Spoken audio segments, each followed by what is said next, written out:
ನಮಸ್ಕಾರ. ಆರೋಗ್ಯ ದರ್ಪಣಕ್ಕೆ ಸ್ವಾಗತ. ನಾನು ನಾಗರತ್ನ ಮೇಲಿನ ಮನೆ. ಆಕಾಶ ತತ್ವವನ್ನ ನಮ್ಮ ದೇಹದಲ್ಲಿ ಯಾವ್ಯಾವ ಕಾಯಿಲೆಗಳು ಬಂದಾಗ ಯಾವ್ಯಾವ ಥರ ಉಪಯೋಗಿಸ್ಬೇಕು ಅಂತ ನಾನು ತಿಳಿಸಿದೆ ನಿಮಗೆ. ಮಾನಸಿಕವಾಗಿ, ಆಧ್ಯಾತ್ಮಿಕವಾಗಿ, ಶೈಕ್ಷಣಿಕ ಕ್ಷೇತ್ರದಲ್ಲಿ, ಕೆಲಸ ಮಾಡೋ ಕ್ಷೇತ್ರಗಳಲ್ಲಿ, ಎಲ್ಲ ಸಮಯದಲ್ಲೂ ಗಂಡ ಹೆಂಡತಿ ಕೌಟುಂಬಿಕ ಸಮಸ್ಯೆಗಳಲ್ಲಿ ಆಕಾಶ ತತ್ವವನ್ನು ನಾವು ಜಾಸ್ತಿ ಮಾಡಿಕೊಂಡು ಹೇಗೆ ನಮ್ಮ ಜೀವನವನ್ನ ಮತ್ತು ನಮ್ಮ ದೇಹದ ಆರೋಗ್ಯವನ್ನ ಸುಧಾರಿಸ್ಕೊಳ್ಬಹುದು ಹೇಳದ ತೋರಿಸಿದೆ.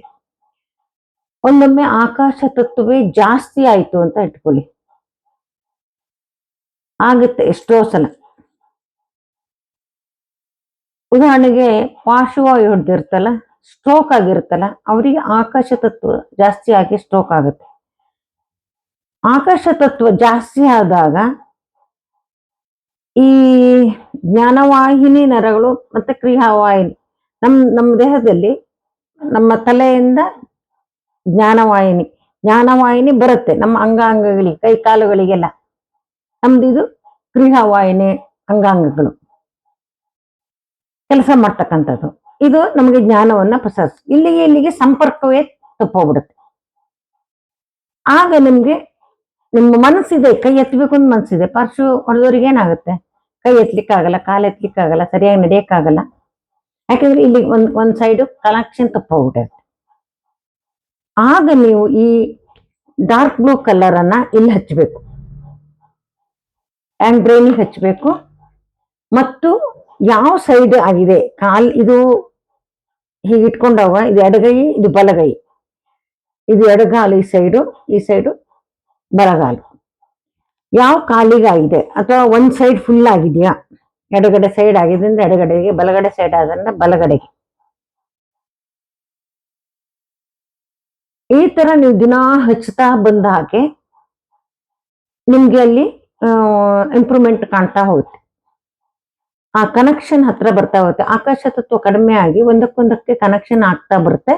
ಆಗ ಈ ಪಾರ್ಶ್ವವಾಯುವಿನ ಪರಿಣಾಮಗಳು ಕಡಿಮೆ ಆಗ್ತಾ ಬರುತ್ತೆ. ಬಹಳ ಈಗ ಒಂದ್ 4 ದಿವಸ ಹಚ್ಚಿಬಿಟ್ಟೆ ವಾಸಿ ಆಗ್ಬಿಡುತ್ತೆ. ನೋನು ಖಂಡಿತ ಹಂಗಾಗೋದಿಲ್ಲ.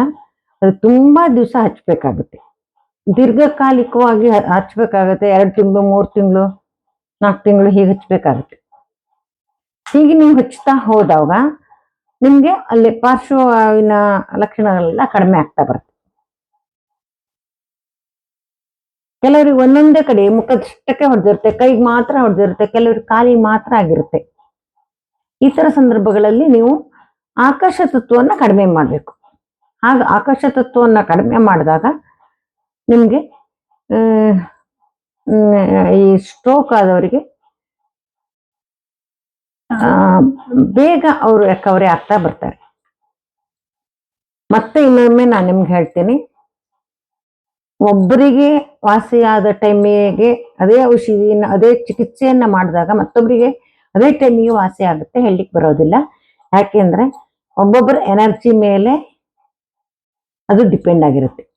ಅವ್ರ ದೇಹದಲ್ಲಿ ಯಾವ ತರ ಎನರ್ಜಿ ಇದೆ, ಅವ್ರು ಯಾವ ತರ ರಿಯಾಕ್ಟ್ ಆಗ್ತಾರೆ, ಅವ್ರ ಮಾನಸಿಕವಾದ ಮಟ್ಟ ಯಾವ ತರ ಇದೆ, ದೈಹಿಕ ಮಟ್ಟ ಯಾವ ತರ ಇದೆ, ಆ ಆಧಾರದ ಮೇಲೆ ಅವರಿಗೆ ಎಷ್ಟು ಟೈಮಿಗೆ ವಾಸಿ ಆಗತ್ತೆ ಅಂತ ಹೇಳ್ಬೋದು.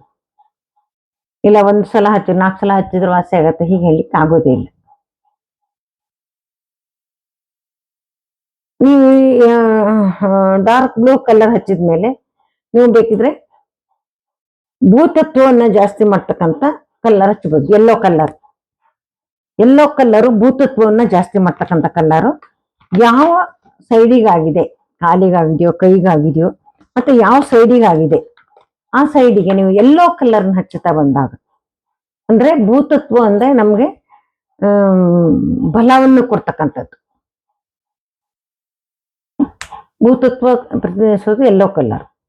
ಇದನ್ನೊಂದು 1 ತಿಂಗಳು 2 ತಿಂಗಳು ಹಚ್ಚಿದ್ಮೇಲೆ ಅದ್ರ ಜೊತೆಗೆ ನೀವು ಈ ಬೆರಳಿಗೆ ಯೆಲ್ಲೋ ಕಲರ್ನ ಹಚ್ತಾ ಬಂದಾಗ, ಇದಕ್ಕೂ ಹಚ್ಚಿ ಇದು ಭೂತತ್ವದ ಬೆರಳು. ಆಗ ನಿಮ್ಗೆ ಪೃಥ್ವಿ ಅಂದ್ರೆ ಎಲ್ಲ ಹಿಡಿದಿಟ್ಕೊಳ್ಳುತ್ತೆ ಅಲ್ವಾ, ನಿಮ್ಗೆ ಒಂದಿಷ್ಟು ಬಲವನ್ನು ಕೊಡುತ್ತೆ. ಎಲುಬುಗಳಿಗೆ, ಮಾಂಸಖಂಡಗಳಿಗೆ, ನರಗಳಿಗೆ ಎಲ್ಲ ಬಲವನ್ನ ಕೊಡುತ್ತೆ. ಆ ಮೂಲಕ ನಿಮ್ಗೆ ಇದರ ಪ್ರಭಾವ ಕಡಿಮೆ ಆಗ್ತಾ ಬರುತ್ತೆ.